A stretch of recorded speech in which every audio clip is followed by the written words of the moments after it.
oficial del gobierno de los Estados Unidos. Una placa adorna la entrada con un versículo del Evangelio que reza: Conoceréis la verdad, y la verdad os hará libres. El edificio al que nos referimos no es una iglesia ni una comunidad bíblica. La verdad os hará libres. Es una frase tomada de la Biblia que podrá encontrar en la entrada de la Agencia Central de Inteligencia, mejor conocida por sus siglas como la CIA.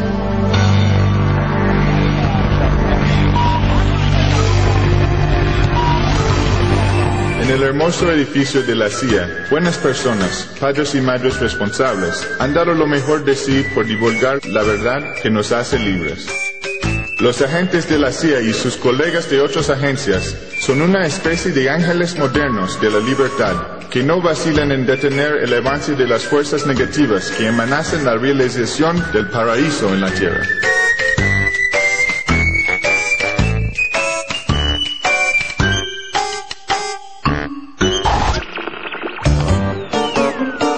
La película que usted verá a continuación no fue hecha por el Departamento de Imagen de la CIA, sino por fuerzas negativas que habitan en una zona muy peligrosa al sur del Río Grande, denominada Venezuela, que por error de la naturaleza tiene petróleo y tierras fértiles. La CIA no se hace responsable de ninguna acusación por los crímenes cometidos en la región, y si usted ama la libertad y ansía que los marines vayan a liberarlo, lo recomendamos que no vea esta película. Recuerde que la verdad nos hará libres, pero a usted la verdad lo puede confundir. De cualquier manera, correrá con las consecuencias. La CIA lo tiene vigilado.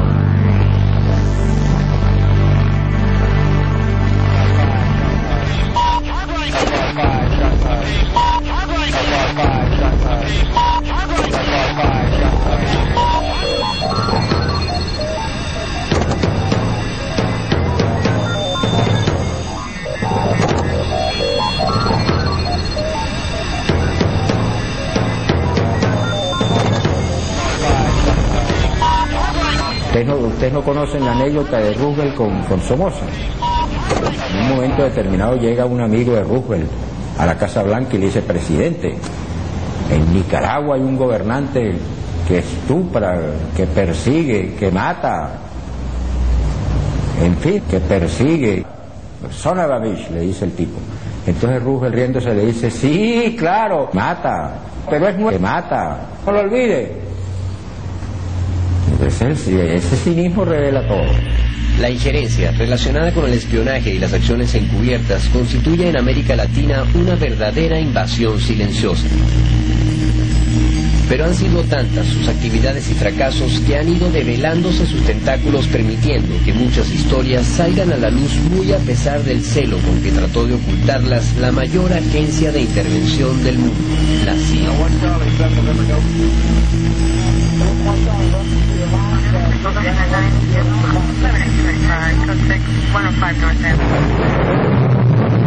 Golpes de Estado, asesinatos, desapariciones y atentados que llenan páginas en la historia de América Latina tienen su origen en los planes de la Agencia Central de Inteligencia.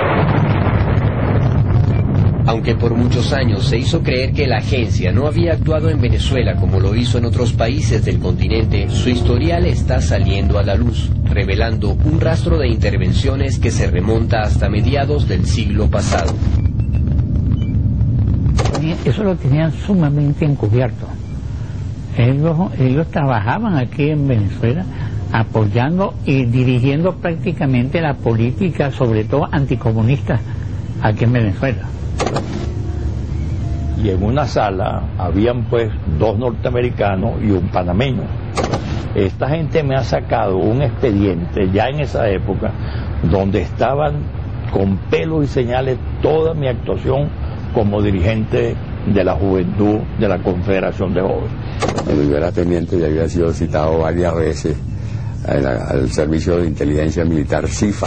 Había una oficina, un espacio donde estaba ocupado por la Agencia Central de Inteligencia. Decía ahí Agencia Central de Inteligencia. A mí me dijo un oficial norteamericano: vinimos a matar y a enseñar a matar. Y es cierto, vinieron a matar y a enseñar a matar, a enseñar a torturar, etcétera, etcétera. Por allí están los manuales, por cierto, de operaciones. Ellos lo han pretendido negar, no, pero esos eran los manuales que funcionaban. Eso lo sabe toda la oficialidad que pasó por esas escuelas. Algunos oficiales de la CIA decidieron renunciar ante los hechos de los que fueron testigos. Uno de ellos es Philip Allí, oficial destacado para América Latina desde finales de los años 50, cuyo valiente testimonio sirvió para alertar al mundo sobre las historias ocultas de la agencia. Yo entré en la CIA, como muchos de mi generación, sin ninguna educación política.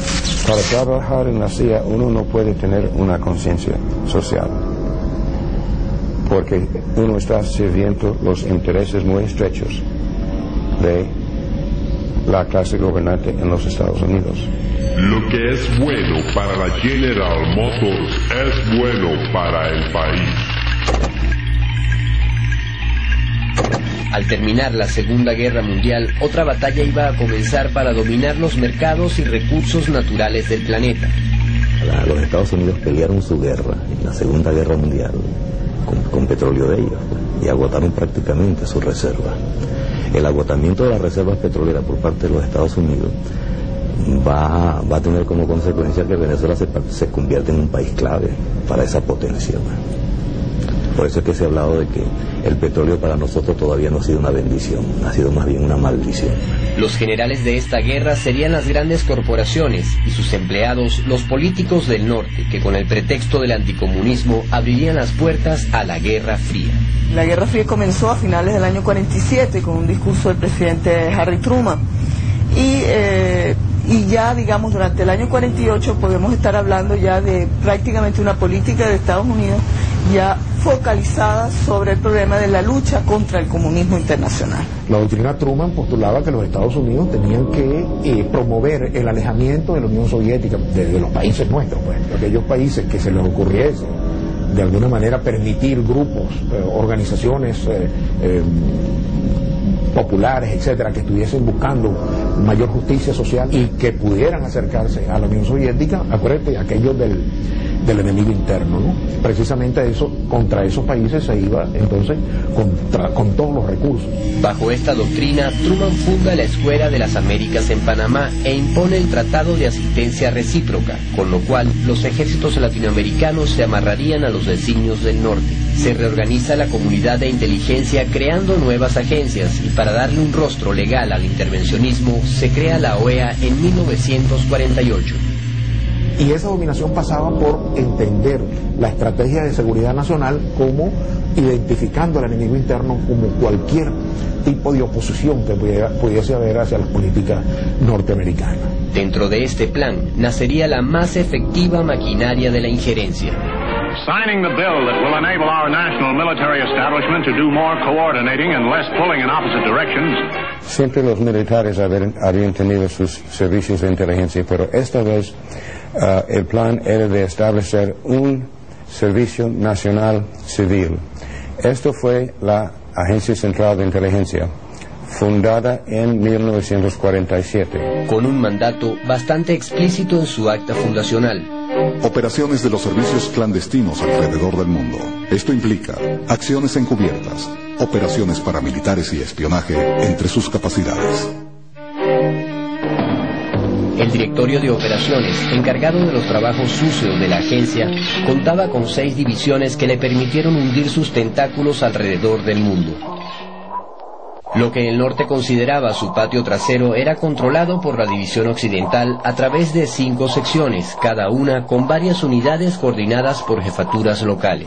Normalmente la estación oficina física de la CIA en una embajada, lo que se llamaba en la agencia la estación, está en el piso más alto, cerca de la oficina o las oficinas del embajador. Normalmente una sola puerta hacia adentro de las oficinas, y esa puerta está hecha de hierro o acero.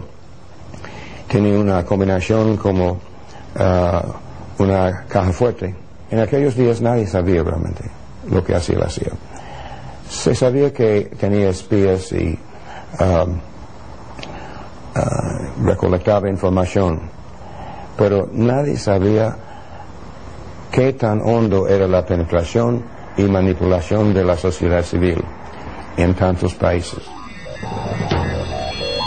El testimonio de quienes se encontraron cara a cara con sus agentes, la constancia de los investigadores y las pistas que la agencia no pudo borrar, nos permiten seguirle el rastro en Venezuela durante los años 50, descubriendo historias muy semejantes a las que vemos hoy en día.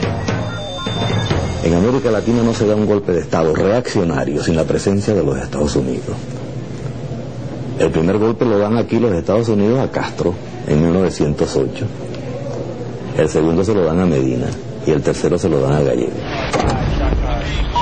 Inmediatamente después de haber sido depositado el último voto, los funcionarios electorales se entregaron a la tarea de contar los resultados. Se proclama presidente de los Estados Unidos de Venezuela al ciudadano Rómulo Gallegos.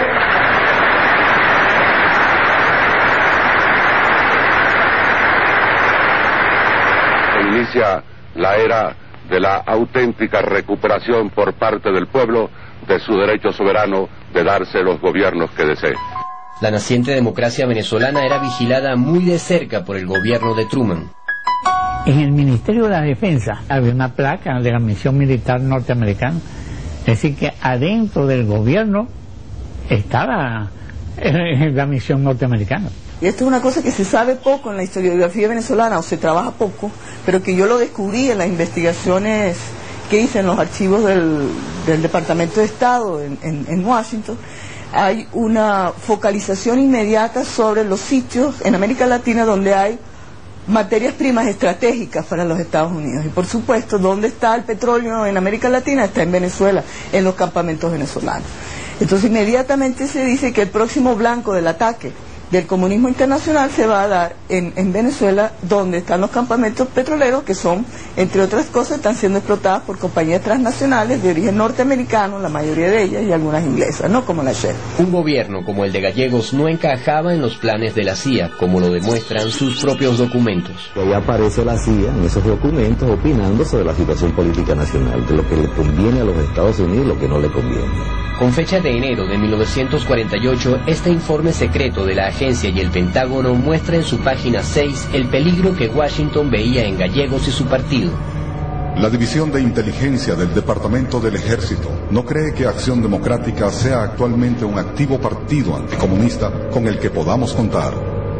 La División de Inteligencia cree que el nacionalismo de Acción Democrática representa un peligro potencial para los intereses de Estados Unidos sobre el petróleo de Venezuela. Es una secuencia de telegramas, de mensajes, de memorándum, de corre-corre, porque se dice que el ataque a los campamentos petroleros venezolanos es inminente. Se da incluso la fecha, se va a dar el 1 de mayo de 1948, en pleno gobierno, ¿verdad?, de Rómulo Gallegos. Pasa el 1 de mayo, no pasa nada, entonces dicen que se pospone para el 15 de mayo, pasa el 15 de mayo, no pasa nada, pero hay una cantidad de telegramas e informaciones que dan cuenta, pues, de que en verdad en los Estados Unidos se ha desatado una paranoia tremenda en torno al comunismo y al peligro que corren los campamentos petroleros. Y eso, por supuesto, está afectando el clima en Venezuela, el clima del gobierno de Rómulo Gallegos. La actitud de Rómulo Gallegos no era proamericana, sino que era más nacionalista. No se puede decir que era un presidente de izquierda, pero era una persona tolerante, participativa, desde el punto de vista de ese criterio que hay, es decir, los fundamentos de lo que se llama una democracia. El presidente de la República estampa el ejecútese a la Ley Orgánica de Educación Nacional, a la Ley contra el enriquecimiento ilícito de los funcionarios públicos y a la Ley Agraria. Con la asesoría del ministro de Fomento, Juan Pablo Pérez Alfonso, se dicta una reforma legal para hacer cumplir el pago de impuestos a las petroleras extranjeras.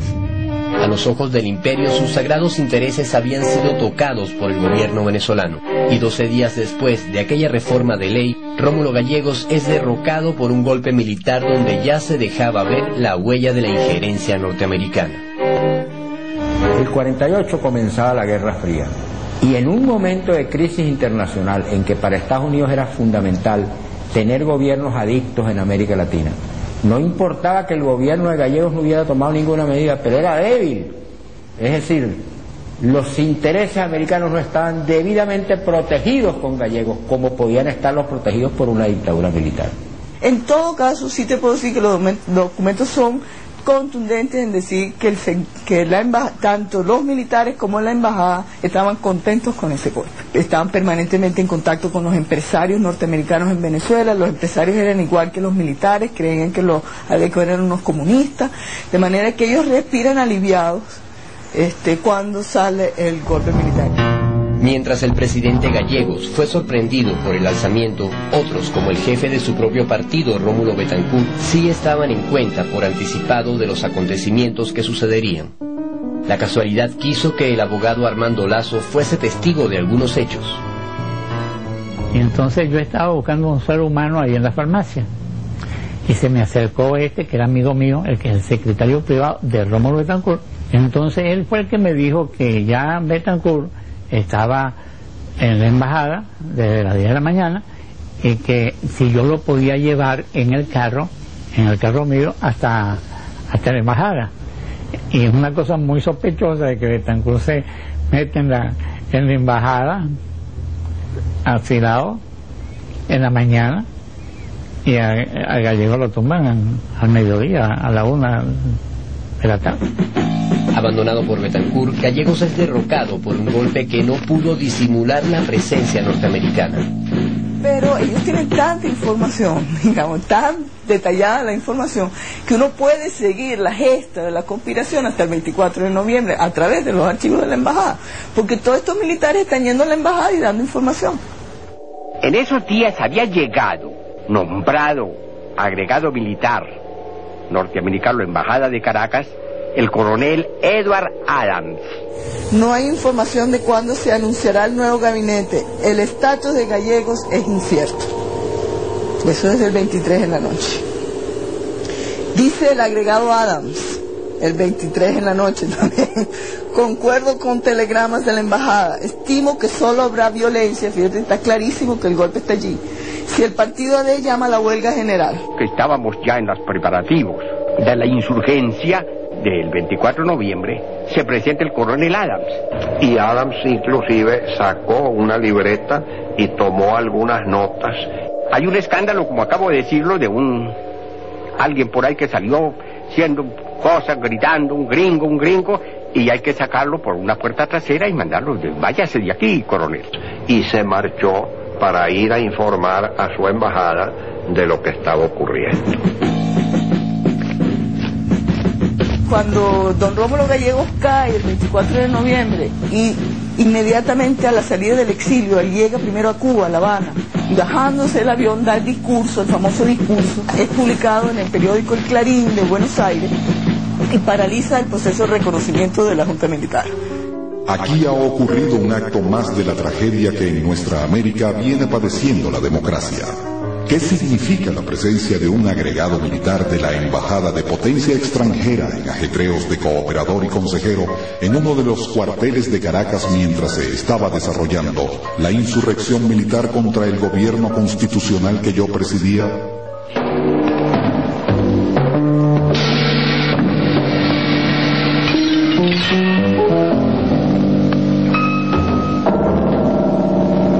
Esta acusación hecha en boca de un presidente de la República demuestra que ya en esa época los servicios de inteligencia norteamericana y la injerencia norteamericana era descarada en la política de nuestro país. Yo tuve la posibilidad, cuando hice esa investigación, de tener una entrevista con un funcionario de la Embajada de los Estados Unidos en Venezuela en esa época.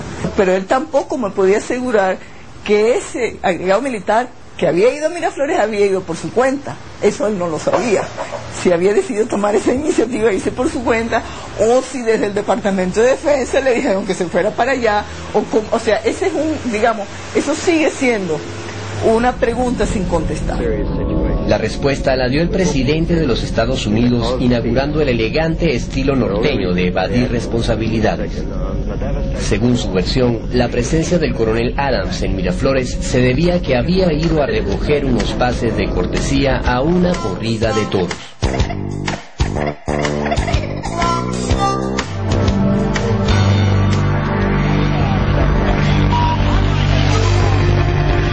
El mismo año que derrocan a Gallegos en Venezuela, la injerencia ya había dejado su huella en la vecina República de Colombia. Jorge Eliezer Gaitán, jefe del Partido Liberal, representaba una alternativa como candidato presidencial de las mayorías pobres de Colombia. Su posición de lucha en defensa de los campesinos explotados por la transnacional bananera United Fruit Company le hizo ganar el apoyo de las mayorías colombianas. Las divisiones políticas no han nacido en Colombia. El hondo abismo entre las fuerzas en contraste tiene una progenie histórica. Cuando hubo un fuerte que quiso abusar del débil y un débil que no quiso someterse al abuso del fuerte. La voz de Gaitán se levantó pisándole terreno a la oligarquía, y los órganos de inteligencia norteamericanos vieron en él a un enemigo que había que eliminar. Vemos sus triunfos políticos con considerable aprehensión. Quienes lo conocen aseguran que él no quiere a los Estados Unidos. Gaitán se ha pronunciado a favor de las nacionalizaciones de la banca y otras formas de socialismo de Estado, lo cual con el tiempo puede incluir la industria petrolera. Gaitán, el hombre más vigilado por la CIA en Colombia, es asesinado de 3 disparos el 9 de abril. El sujeto que había disparado contra Gaitán fue linchado por la multitud. Según el gobierno y la CIA, no se trató de un crimen político, sino de un asunto de venganzas personales. Una versión que muy poca gente creyó. El flamante director de la CIA, además de exponer algunas razones que justificarían la vigilancia sobre Gaitán, elaboraría un informe repleto de contradicciones.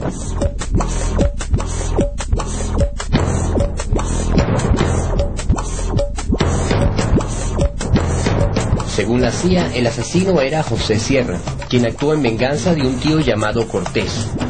Pero un párrafo más abajo, el tío cambiaba de nombre por Gallarza y era asesinado por Cortés, o sea, él mismo.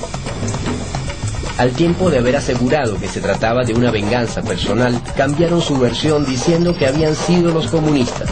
Después, el mismísimo Fidel. La CIA montó un circo de falsas informaciones para encubrir el atentado.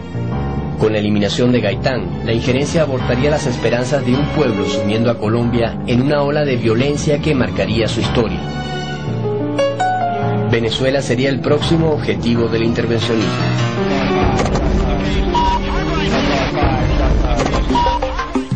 En la junta militar que sucedió a Gallegos se encontraba el coronel Delgado Chalbaud, quien manejaba ideas muy diferentes a las que pretendía imponer la doctrina Truman. Tenía unos antecedentes muy diferentes a los que son típicos de los militares golpistas. Y era un hombre de cultura francesa, educado en París, aún más. Estuvo con los republicanos en la Guerra Civil Española. Y él había mantenido una conducta siempre progresista. Dentro de la Junta Militar, él era partidario de convocar elecciones y marcaba una diferencia con los 2 otros tenientes coroneles de la Junta de Gobierno, que eran de corte pues de la ultraderecha y pro-norteamericana. Yo creo que él se sumó al golpe porque vio que el gobierno de Gallegos estaba perdido y que era preferible actuar con los golpistas que enfrentarse a ellos. Así como el presidente Gallegos, Chalbaud salió de la escena política de inmediato, pero de modo más dramático. De esta casa salió para Miraflores por última vez el comandante Delgado Chalbaud, presidente de la Junta Militar de Gobierno. Se apoyan en un grupo de forajidos dirigido por Rafael Simón Urbina. Los secuestran. Eran las 9:30 de la mañana del 13 de noviembre de 1950. Pérez Jiménez está en cuenta de todo esto. Ahora lo hemos agarrado. Métase para adentro. ¡Asesinos! ¡Cobardes! Así no se matan los hombres. ¡Igualenme! Así no se matan los hombres.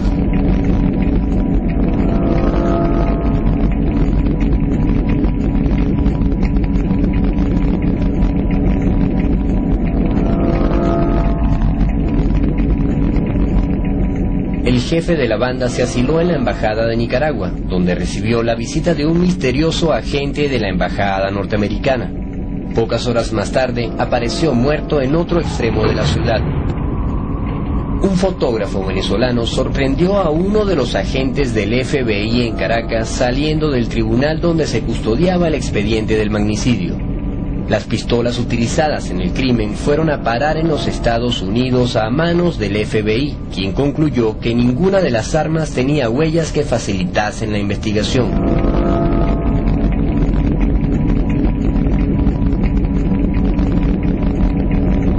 Un presidente asesinado, un organismo de seguridad extranjero involucrado y caso cerrado. Sin Chalbaud en la Junta Militar, fue fácil para Pérez Jiménez realizar algunas jugadas que le mantendrían en el poder 8 años más. Coronel Marcos Pérez Jiménez se dirige a la Asamblea Constitucional para tomar posesión de la presidencia de la República Venezolana. La dictadura de Pérez Jiménez es una dictadura típica de la seguridad nacional norteamericana. Por eso el gobierno de Pérez Jiménez fue calificado por el gobierno de Eisenhower y de Foster Dulles, que era el secretario de Estado de los Estados Unidos en esos momentos, como el gobernante modelo para América Latina. El cuerpo diplomático e importantes personalidades felicitan al nuevo presidente de la República de Venezuela. El presidente Jiménez jura el cargo prometiendo gobernar eficazmente, explotar las riquezas naturales de la nación y desarrollar el programa de obras públicas.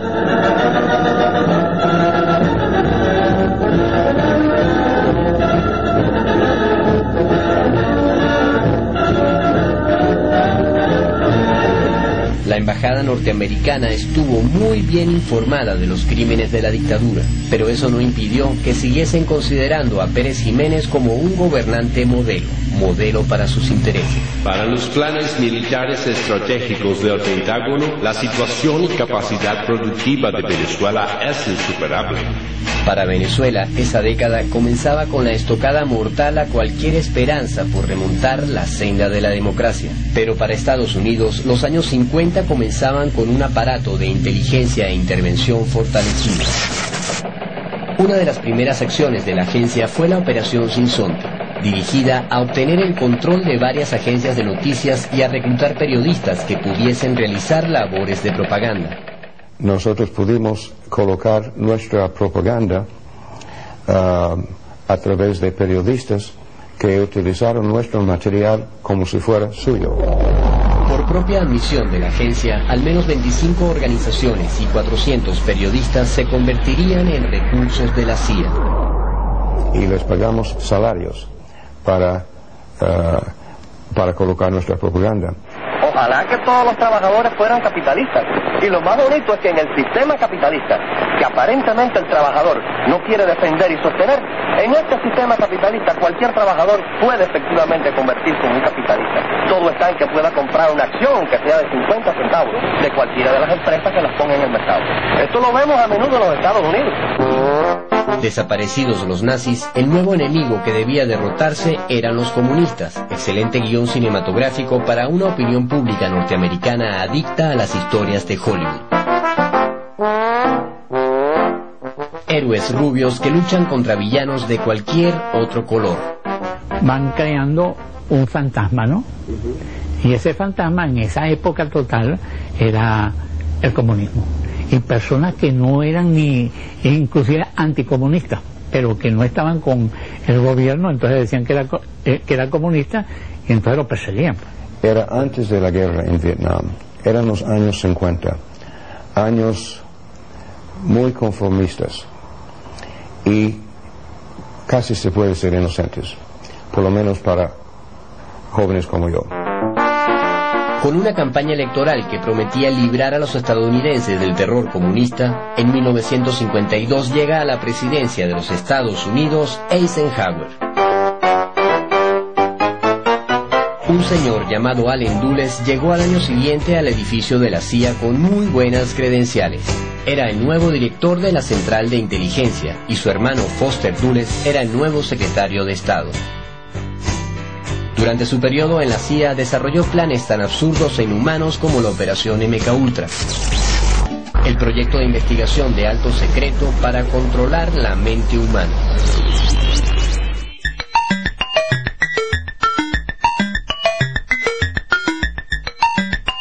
La compleja estructura de la CIA contaba con la Oficina de Inteligencia Científica, donde debutaba el Dr. Sidney Glotiev, siniestro personaje experto en venenos que había recorrido las selvas de América Central explorando nuevas sustancias tóxicas. La CIA desarrollaba métodos científicos para el crimen, y con el proyecto MKUltra, el Dr. Glotiev tuvo el camino libre para experimentar con seres humanos. Estados Unidos ha llegado a cometer barbaridades contra su propia gente, como probar, por ejemplo, con las madres embarazadas de Nueva York, unos supuestos tónicos que en realidad contenían isótopos radioactivos para probar el comportamiento del ser humano ante la radiación nuclear. Varios agentes de la CIA, sin saberlo, fueron utilizados como conejillos de indias en la frenética búsqueda de un superagente que fuese manejado por métodos de control mental. Uno de ellos fue Frank Olson, un espía a quien el Dr. Gottlieb suministró secretamente una droga desarrollada en su laboratorio, el LSD. El agente Frank Olson, creyéndose un pájaro, acabó saltando del 10º piso de un hotel donde lo tenían custodiado. Ha hecho eso con los niñitos de la escuela Clinton de Minnesota, donde los niñitos bebían todos los días un vaso de leche que después se descubrió que era material radioactivo. Han dispersado bacterias sobre San Francisco, donde viven ciudadanos estadounidenses. Entonces, si hacen esas barbaridades con sus propios ciudadanos, pueden hacer barbaridades mucho peores con nosotros, los habitantes del tercer mundo. Los familiares del agente Frank Olson decidieron ir en búsqueda de la verdad, pero la CIA encontró la manera de continuar con los macabros experimentos, logrando incluso que sus tentáculos llegasen hasta Venezuela, buscando algo muy distinto al petróleo, pero igualmente valioso para los planes científicos del norte: nuevas drogas y seres humanos sobre los cuales experimentar.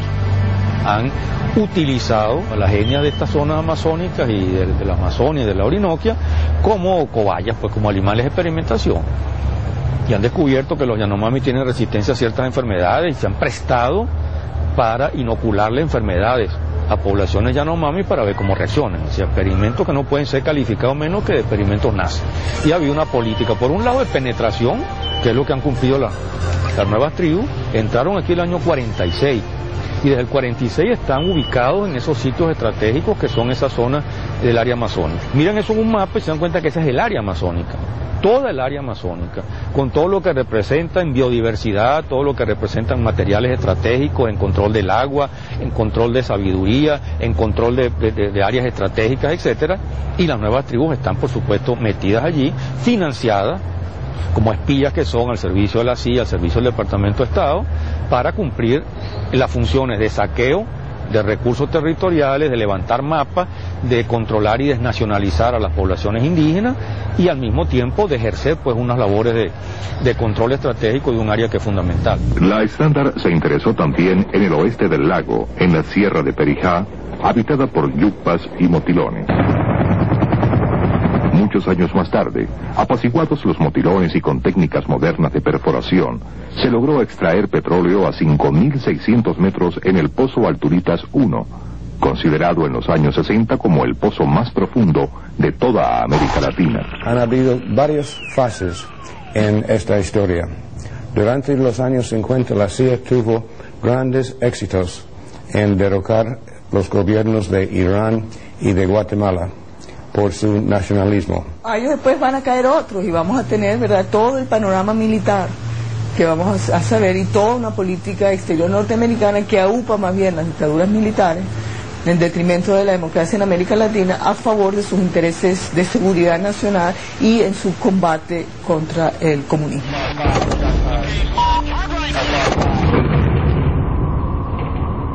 En un país de Centroamérica, Guatemala, había llegado a la presidencia por voto popular Jacobo Arbenz, un militar retirado decidido a mejorar las condiciones de vida de los campesinos de este país, donde las compañías bananeras estadounidenses eran dueñas del 70% de las tierras cultivables.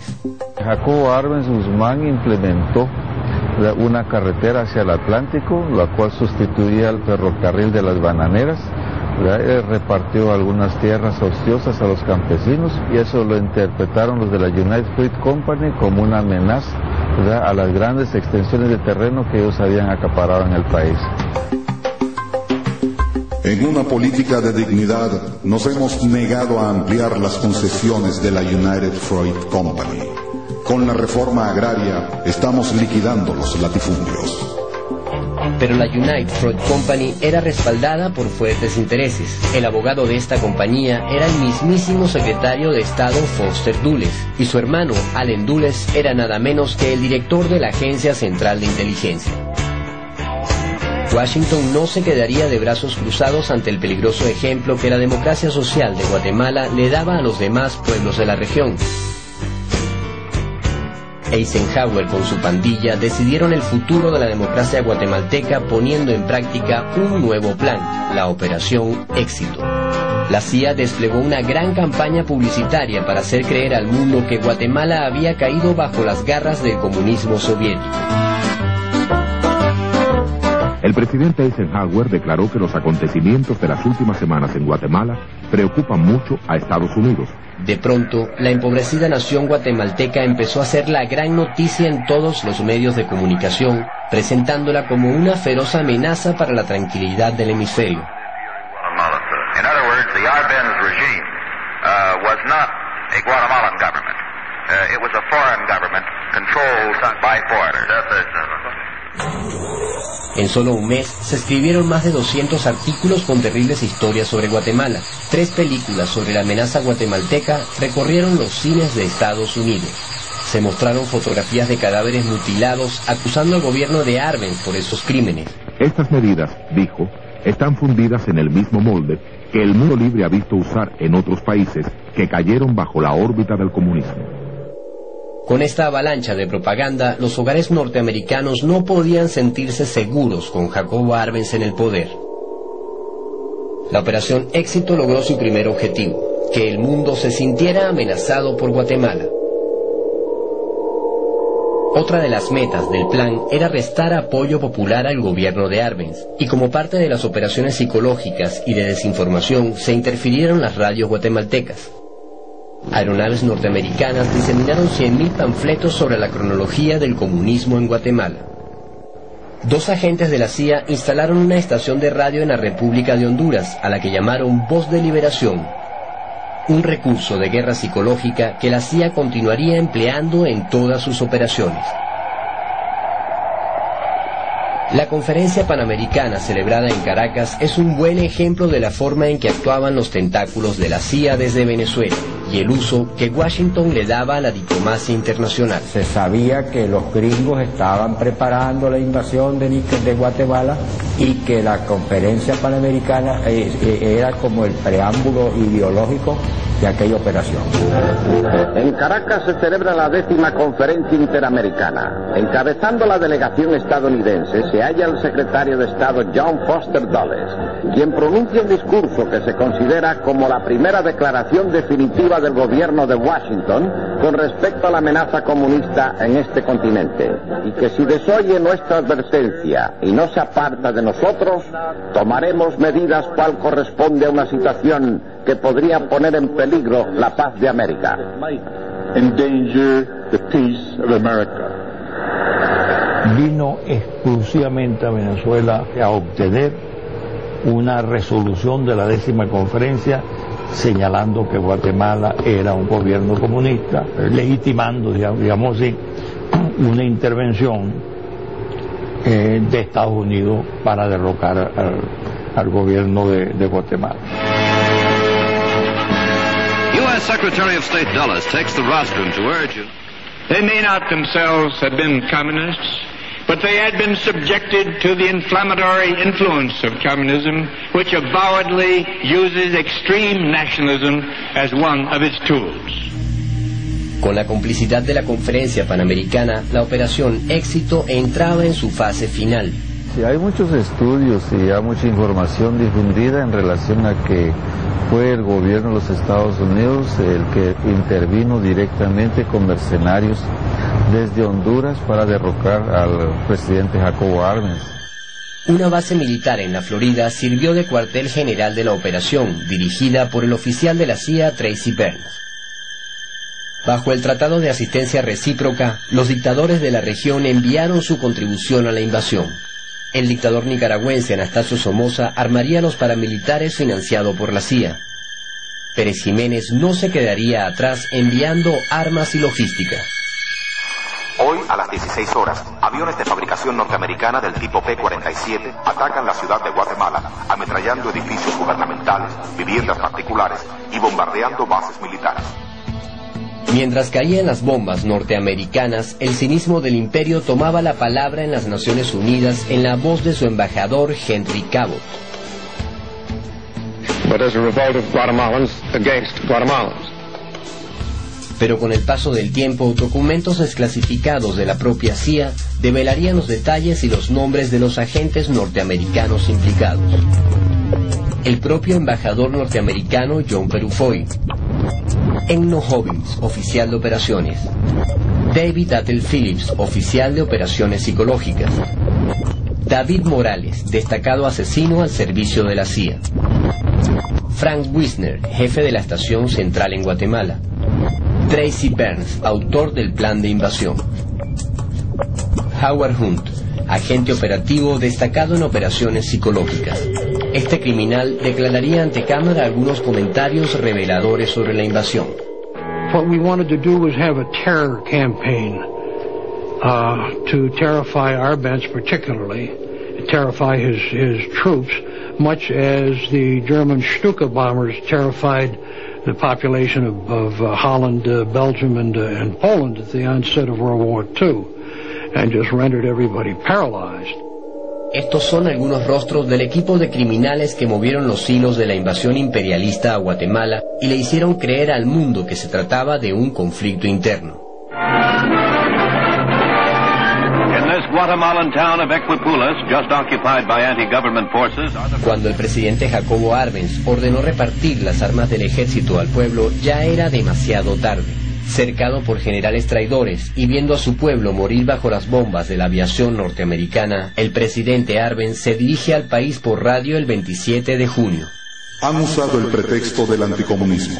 La verdad ha de encontrarse en los intereses financieros de la United Fruit y demás monopolios de Estados Unidos que temen que el ejemplo de Guatemala sea imitado por otros países latinoamericanos. Con la esperanza de detener esta agresión y restaurar la paz, he decidido renunciar. Esto ha sido uno de los hechos más lamentables en la historia de Guatemala, porque eso significó en adelante 50 años de dictadura militar, 50 años de debilitamiento del Estado guatemalteco. Hay ahora una situación de extrema pobreza y de miseria que se hubiera evitado si el gobierno revolucionario democrático hubiera seguido desenvolviéndose. En la siguiente fase del plan, Eisenhower hizo grandes esfuerzos en presentar al dictador impuesto en Guatemala como un hombre honorable. Llegaron incluso a darle el título honoris causa de la Universidad de Columbia, el mismo título que años atrás había recibido Gallegos por su obra literaria. Pero la dignidad de este venezolano le echó por tierra el maquillaje al dictador. Sírvase tomar nota que renuncio al título de doctor honoris causa que me confirió esta universidad. Mi posición democrática, respetuosa de los derechos de los hombres y de los pueblos, no me permite compartir el honor con quien por opuesto modo ha llegado al gobierno de su país. Con la invasión a Guatemala, Foster Dulles se consagró como el embajador del crimen en América Latina. A su cartel de asesinos se sumaba el nombre de un agente venezolano que coordinó apoyo logístico a la invasión, Pedro Estrada.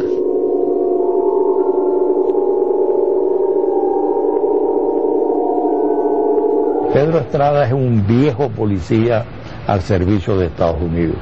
Fue condecorado por el gobierno norteamericano. Figuras muy importantes del Departamento de Estado venían a Venezuela a asesorar a Pedro Estrada. Pedro Estrada fue siempre hombre de la CIA, desde que comenzó su carrera de policía hasta que murió. Pero no solamente él, todos los jefes de la policía secreta en la dictadura y después de la dictadura han sido agentes de la CIA.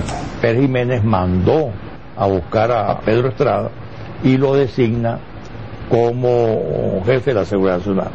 Fue entonces cuando comenzó a adquirir la dictadura un perfil realmente brutalmente represivo.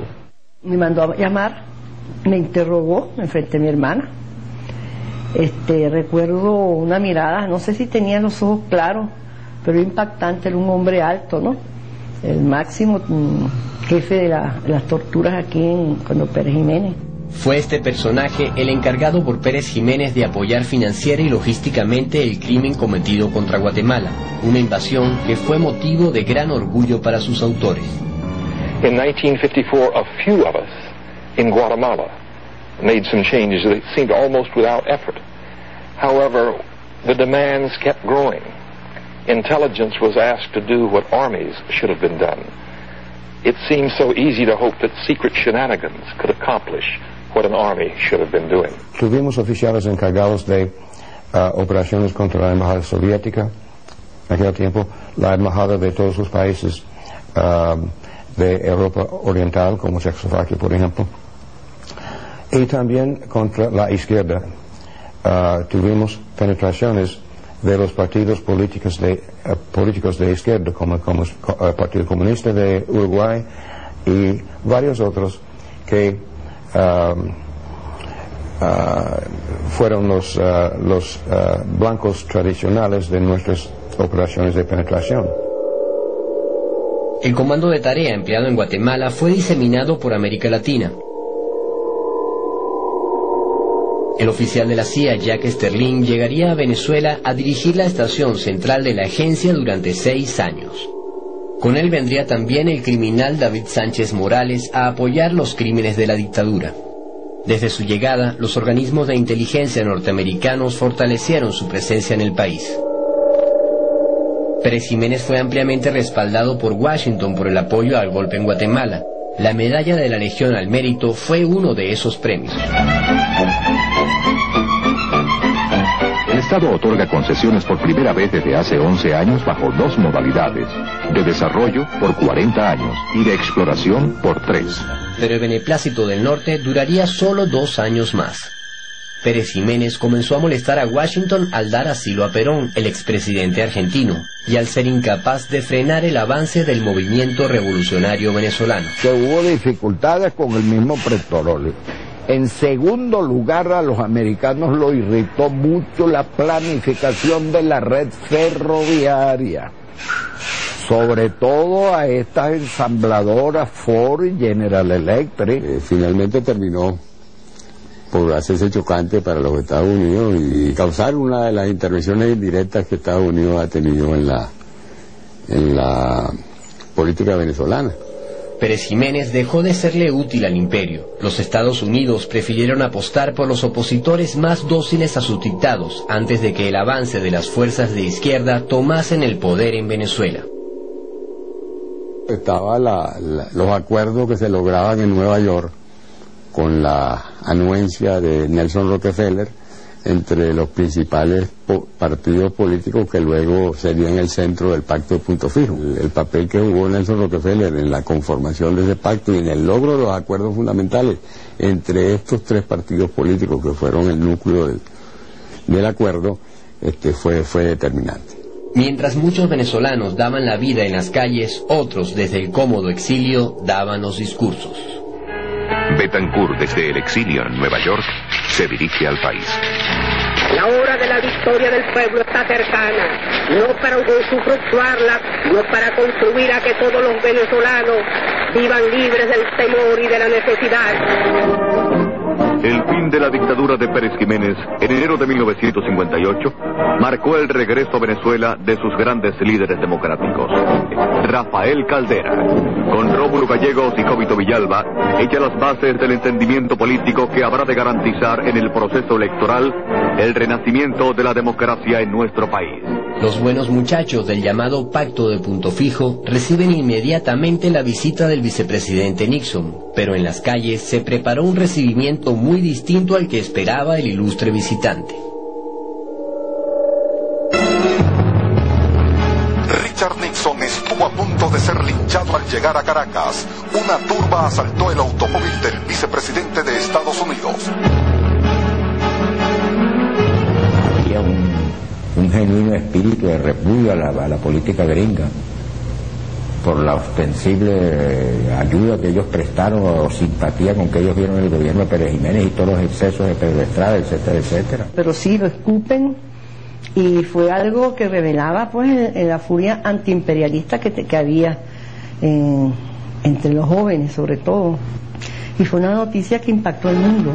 Estados Unidos pidió a Venezuela seguridades para Nixon y emplazó al gobierno de Caracas a que responda si puede garantizar la vida del vicepresidente, pues de lo contrario, una operación militar ya está en marcha para rescatarlo. Se informa que un portaaviones de Estados Unidos que se encontraba en aguas de Puerto Rico navega hacia La Guaira. Una situación muy grave. Bueno, y esa llegada de Nixon trajo una cantidad de consecuencias muy malas para Venezuela. El salivazo que se llevó Nixon de Venezuela fue respondido con una operación conjunta de la CIA y el FBI para barrer con la izquierda y el movimiento obrero del que era su primer proveedor petrolero. Benito Velasco fue uno de los trabajadores venezolanos señalados en esa cacería. Yo estaba como bienalista en ese tiempo se llamaba La Creole, y entonces allá supieron de mi militancia y fue una persona allá a llevarme a la DIGEPOL. Pero la policía venezolana que lo detuvo parecía un poco desorientada sobre sus antecedentes. Que si yo sabía de algunas cosas, y si conocía, me enseñaron algunas fotos del conocimiento, yo no tengo absolutamente nada que ver con eso. Nada, ni tenían tampoco ellos ninguna referencia mía por ese momento. Si no tenían ninguna referencia, entonces ¿por qué fueron a detenerlo? La CIA tiene la respuesta. Me asignaron al Buró de Asuntos Venezolanos en la Dirección de Operaciones Clandestinas de la agencia. Estuve trabajando en la jefatura en Washington. Me dieron una tarea de hacer chequeos de todas las agencias de seguridad y todas las agencias militares de los Estados Unidos, chequeos de nombres, y estos fueron nombres de venezolanos que recogía un ex agente del FBI que trabajaba por Creole, o Creole como decían ustedes, en Caracas. Los nombres fueron nombres y datos de identificación y antecedentes de empleados prospectivos de Creole. Fueron chequeos de seguridad, es decir, chequeos de antecedentes políticos, de activismo por la izquierda, por ejemplo, o de membresía en algún partido comunista. La CIA estaba prestando este apoyo a los intereses Rockefeller, porque Creole fue la subsidiaria más importante de la Standard Oil de Nueva Jersey. Para el momento era posiblemente la primera empresa petrolera a escala mundial de las llamadas 5 hermanas. Nosotros en la pantalla es un noticiario cinematográfico de los trabajadores de la Creole Petroleum Corporation.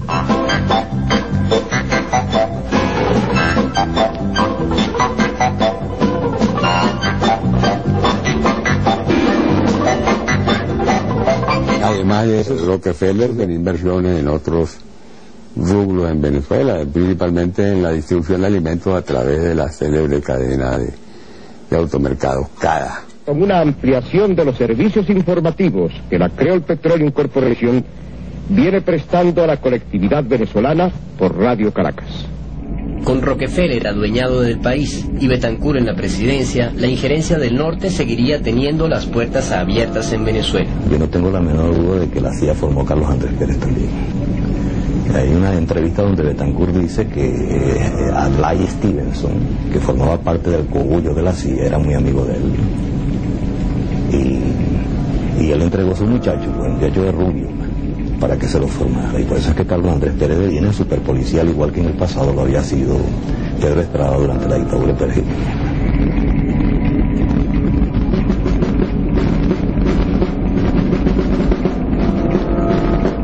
Durante la década de los 50, la injerencia norteamericana había logrado sembrar de dictaduras y gobiernos sumisos a una América Latina que no se daba por vencida.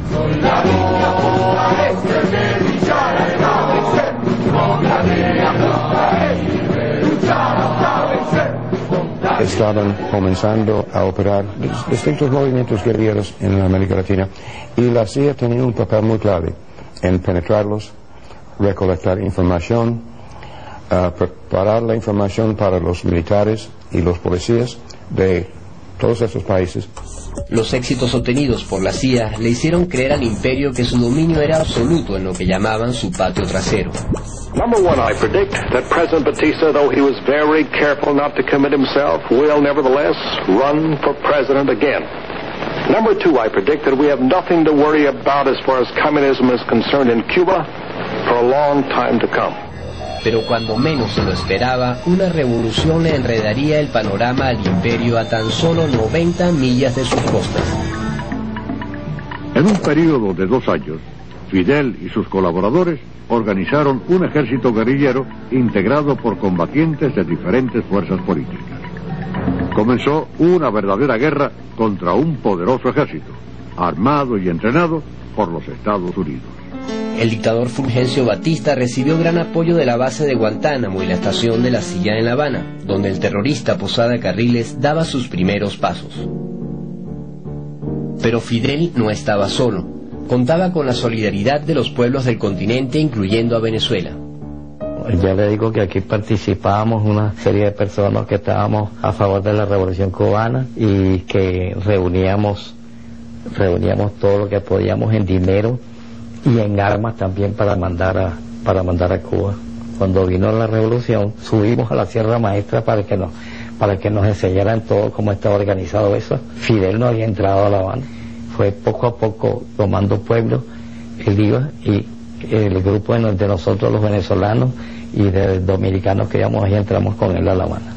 A los 4 meses del triunfo, la Revolución Cubana implementa una profunda reforma agraria, cosa muy mal vista por los intereses norteamericanos que tratan de aislarlo sin imaginar lo difícil que eso sería. Fue la primera persona que yo oí que hablaba realmente sin tener lo que se llama pepitas en la lengua, sino diciendo las cosas claras y hablando en una forma que le podía entender desde un filósofo hasta un proletario. A diferencia de Betancourt, Fidel no estaba dispuesto a doblegar la revolución a los intereses norteamericanos y lejos de intimidarse, Cuba avanzó en el camino de la soberanía. La nacionalización de las propiedades acaparadas por las empresas extranjeras fue uno de los primeros pasos. Guantánamo Sugar Company, 24, United Fruit Company. La revolución cubana y el ejemplo que inspiró en los países del tercer mundo representó un duro golpe a la hegemonía del norte y una gran derrota para la CIA. Así terminan los años 50, época durante la cual la agencia tejió una telaraña con la que pretendió detener el curso de la historia, pero sus propios errores y la resistencia de los pueblos desenmascararían en las décadas siguientes los tentáculos de una invasión silenciosa. Invasión que se prolonga hasta nuestros días con métodos muy similares a los utilizados hace 50 años.